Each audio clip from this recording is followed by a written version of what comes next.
A short time from now, House Minority Leader Kevin McCarthy and a dozen other House Republicans are going to visit a migrant facility in Texas.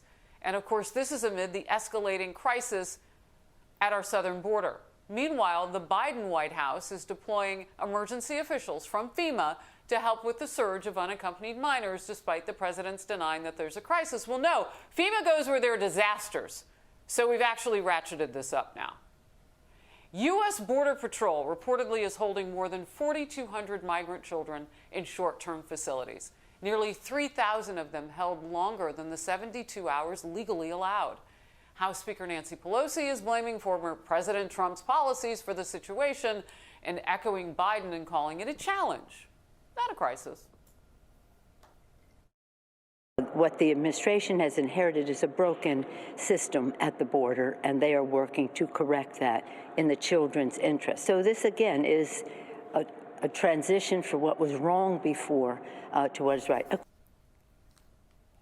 However, Louisiana Senator Bill Cassidy says President Biden's so-called open borders policies are to blame for the unprecedented levels of migrants crossing over. Empirically, it is entirely.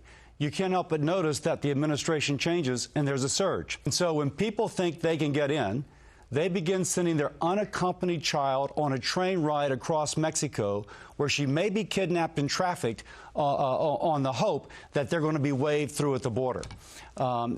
This policy is leading to this surge. That is unmistakable. You're watching Outnumbered. I'm Harris Faulkner. Here today, my co-host Emily Campagno, host of Kennedy on Fox Business Kennedy, former governor of New Mexico, Susana Martinez, and in the virtual center seat today, Larry Elder, syndicated radio host and executive producer of the documentary Uncle Tom, also an author and attorney. Larry, I'm going to start with you. We really have taken this up a peg now in terms of how this administration is responding. FEMA goes in for hurricanes, tornadoes. FEMA going to the border where some facilities are at 700% or above capacity for little ones being held. And you say what? Well, doesn't the word FEMA, the acronym FEMA, have the word emergency in it? So by definition, yes, This is an emergency, even though the administration is calling it a challenge, not a crisis. Look, there's no question that Joe Biden sent signals to people in Central America that there's a new sheriff in town, everything is going to be different. There was even a migrant interviewed not long ago, and he said that Joe Biden has given us permiso to get here within 100 days, and at that point, he's going to allow us in. It doesn't take a rocket scientist to believe that if you send people signs that the borders are going to be porous, they're going to take advantage of it, and that's exactly what's going on right now. Governor Martinez, New Mexico, I'm curious to get your take on how the administration is responding where there's so many children now. I don't know if you caught it last hour, Congressman Chip Roy telling me down at the border of Carrizo Springs, Texas, that there are so many children, some of them testing positive for COVID-19 in crammed conditions as we relax things to let more people in, and we can't handle it all. And they're crammed into these little containers, but they're not allowing anyone, any of the American people, to see exactly the conditions in which they're being held. I think that there should be the vision of what exactly is happening and not just numbers and being told that they're crammed in. You know, we have these kiddos, there are 4,200 that have come through, 3,000 that are being held beyond the 72 hours that is permissible. Biden clearly gave permiso, which means permission for them to come to the border. He said that, he made it clear, and then it's followed up by people in those countries that saying, hey, President Biden has said, welcome, come one, come all, and that includes these unaccompanied children. Now, I'll tell you, if a child is left behind, can't keep up walking, then they're left behind. That's inhumane. They're not getting paid to be successful in their travel. They're getting paid to be taken to that on that route, but not to be successful. Boy, you took it to a visceral level right there. You did. You punched, I think, everybody right in the heart. I know for myself. Governor, when you talk about if a child gets left behind if they can't keep up, it makes me want to cry. Kennedy, why is the president doing this? The president is doing this, I honestly don't know. I guess it's to appease part of his base. but apparently that base doesn't like common sense or policy. And I want to go back to something that Nancy Pelosi said, the House Speaker. She said this is a transition to what is right. This is very wrong, and this shouldn't be a part of a transition. And you know, they're sitting there parsing words and trying to figure out, should we call it a challenge? Should we call it an issue? We can't call it a crisis.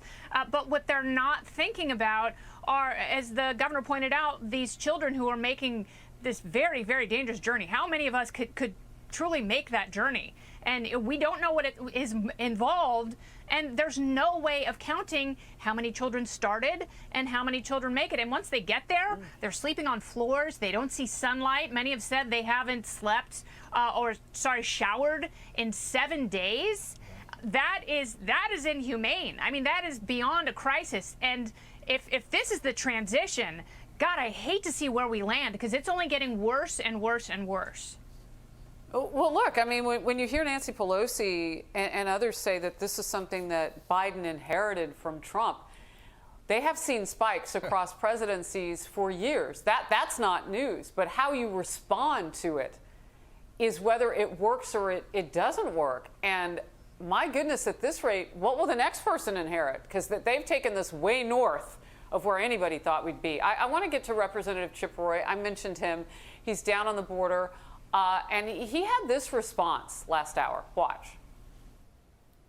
There's one thing that changed in the last couple of months, and it was the incoming Biden administration. This is all a direct result of a wide open borders policy by the Biden administration, failure to finish the fence. But most importantly, they're basically turning DHS into a welcome mat. Emily. While simultaneously thinning the resources that are going to DHS, so they're essentially hamstringing them at the same time. Another thing that struck me about that interview, Harris, was that afterward, the congressman said, I'm going to meet with Border Patrol, we're going to get more information, more statistics, and then what? What happens when he then transfers that information up the chain when clearly it's falling on deaf ears? I think what is equally, if not more disturbing about the sprint versus marathon approach by people like Speaker Pelosi is that we as citizens are supposed to believe that their decades worth of service brings a heightened perspective, brings a heightened skill set of diplomacy, of dealing with this, of managing it so that we can have trust and faith in them. But when we hear from them this, again, sprint versus marathon approach, this is a new administration, we inherited this, without acknowledging that the issues plaguing these South American and Central American countries have lasted decades, that those leaders are simply sitting back and waiting out administrations that have tightened border policies for the next one. The control cartels have, all again with reducing this to inflicted targeted pain on these children, which, by the way, are under more lax rules, more inhumane rules than we apply to our federal incarceration system. A shower every 7 days, no sunlight. That absolutely shocks the conscience. So if they don't want to take that messaging of a crisis to heart, the rest of us will. Larry, I want to hear from you one last time before we go to commercial. Well, Jay Johnson, Obama's Secretary of Homeland Security, said anytime there were more than 1,000 apprehensions, he was going to have a bad day. This is way, way, way more than that. And remember, but for the fact that eventually illegal aliens turn citizens, turn voters, would likely vote Democrats, I don't believe that we would have this conversation at all.